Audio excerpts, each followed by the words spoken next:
Salut tout le monde, c'est Phoenix, j'espère que vous allez bien. Aujourd'hui, on va faire la petite présentation de mon MK18. Si attendu, il y en a eu beaucoup de demandes pour faire cette présentation. Là voilà, j'ai enfin réussi à finir le setup du MK18. Donc pour la présentation, bien sûr, on vérifie que l'arme soit vide.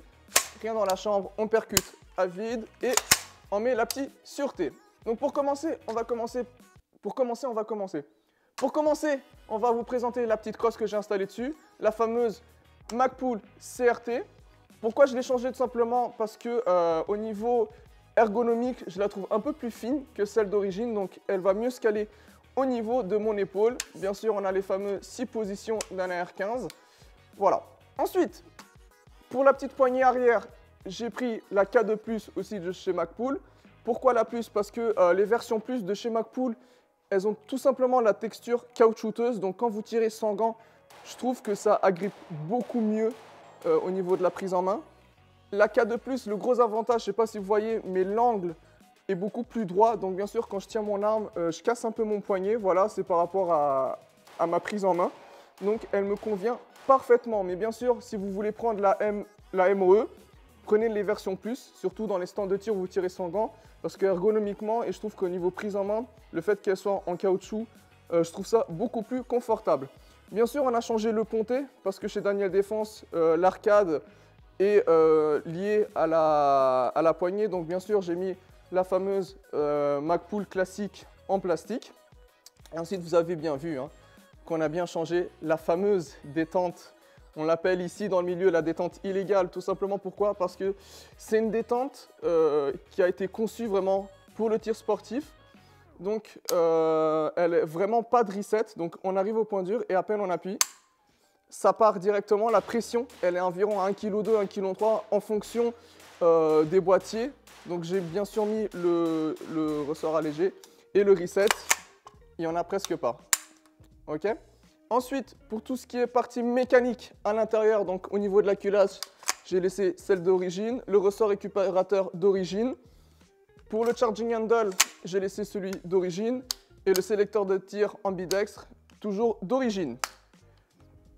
Pour la visée, donc le fameux point rouge de chez Holosun, le HS403R, vraiment je l'ai pris tout simplement pourquoi? Parce qu'il ne coûte pas cher, il est très résistant, il marche très bien. Si vous voulez un peu un comparatif, je vous conseille aussi de prendre celui de chez Vortex qui est très bien, mais j'ai eu un petit coup de cœur pour celui-là.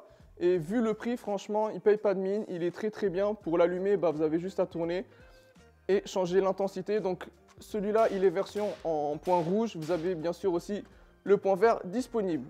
Ensuite, à l'arrière et à l'avant, j'ai mis les parties mécaniques de chez Magpul, donc les MBus Gen 2. Pourquoi les mettre dans un stand de tir? Pour deux raisons. La première, si par exemple, j'ai plus de piles dans le stand de tir parce que voilà, je vérifie pas mes piles en sortant de chez moi.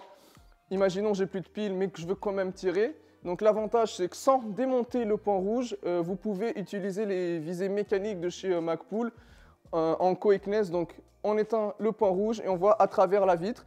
Ou alors tout simplement quand on veut se faire un petit kiff, on éteint le point rouge et on utilise les visées mécaniques. Ça nous fait un petit challenge en plus au stand de tir. Ensuite pour la poignée avant, j'ai décidé de mettre une verticale de chez Magpul, la MOE.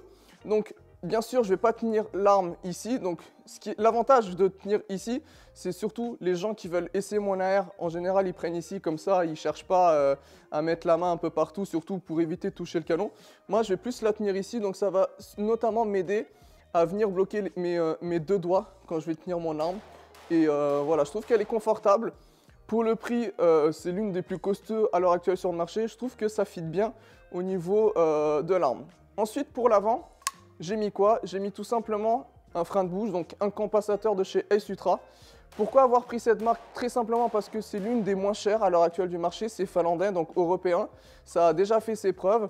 Pour comparer avec les autres concurrents américains, en Europe, elle n'est pas 2 fois moins chère, mais elle est un peu moins chère.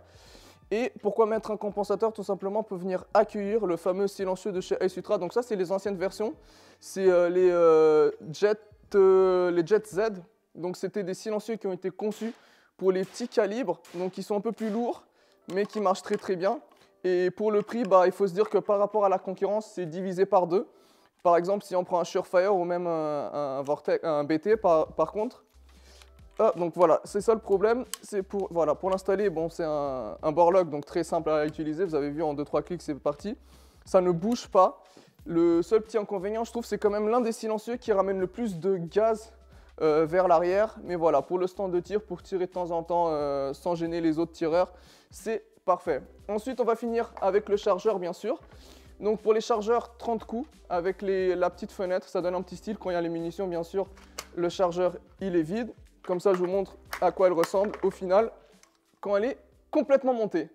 Voilà, j'espère que la vidéo elle vous a plu. N'hésitez pas à me suivre sur Instagram, très important. Pourquoi? Si vous voulez me poser des questions ou autres, c'est là où je suis le plus actif. Bien sûr, vous avez les commentaires, j'y réponds bien évidemment. N'hésitez pas à liker la petite vidéo si elle vous a plu, à vous abonner et on se retrouve pour une prochaine vidéo. Oh, tu te prends tout dans la gueule, mon pote. Wouh! C'est beau, hein? J'aime bien.